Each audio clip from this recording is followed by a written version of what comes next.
നാട്ടിൽ നിന്നും ചായപ്പൊടി കൊണ്ടുവന്ന് UAE കഫറ്റീരിയകളിലും റെസ്റ്റോറൻറ്റുകളിലും കൊടുത്ത് ബിസിനസ് തുടങ്ങാമെന്നൊരാൾ പ്ലാൻ ചെയ്യുന്നു.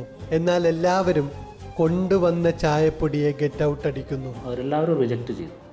അത് ഞാൻ വീണ്ടും ഇങ്ങനെ ട്രൈ ചെയ്തു. അപ്പോൾ എനിക്ക് മനസ്സിലായി ബ്ലെൻഡ് എന്ന് പറഞ്ഞിട്ടുള്ളൊരു കോൺസെപ്റ്റ് ഉണ്ട്. അങ്ങനെ പല ഗാർഡനിലും ടീകൾ നമ്മൾ കൊണ്ടുവന്നു ബ്ലെൻഡ് ചെയ്തു. അങ്ങനെയുള്ളൊരു എക്സ്പെരിമെൻറ്റ് റിസർച്ചുകൾ അതിലിങ്ങനെ നടത്തി 47 പ്രാവശ്യം ഞാനത് ഫെയിലായിട്ടുണ്ട്. അങ്ങനെ 47 പരീക്ഷണങ്ങളിലും തളരാതെ 2 വർഷമെടുത്ത് UK ബേസ്ഡ് കൺസൾട്ടൻസിയുടെ സഹായത്തോടെ കപ്ച എന്ന ബ്രാൻഡ് കഫറ്റീരിയകൾക്കായി മാത്രം പുറത്തിറക്കിയപ്പോൾ പിന്നീട് കണ്ടത് വിശ്വസിക്കാൻ പറ്റുന്നതിനും അപ്പുറത്തുള്ള കണക്കുകളായിരുന്നു. UAE ഒരു 1000+ കഫറ്റേരിയകളിൽ റെസ്റ്റോറൻറ്റ് കഫറ്റേരിയകൾ ആയിട്ട് ഞങ്ങൾ ടീ സപ്ലൈ ചെയ്യുന്നുണ്ട്. ഏകദേശം ഒരു 5 to 6 lakh ആളുകൾ ഡെയിലി ഞങ്ങളെ ചായ കുടിക്കുന്നുണ്ട്. ഈ കണക്കിൽ നിന്നുള്ള കോൺഫിഡൻസുമായി കപ്ച ബ്രാൻഡ് ഇതേ റീറ്റെയിൽ മാർക്കറ്റുകളിലും എത്തിയിരിക്കുകയാണ്.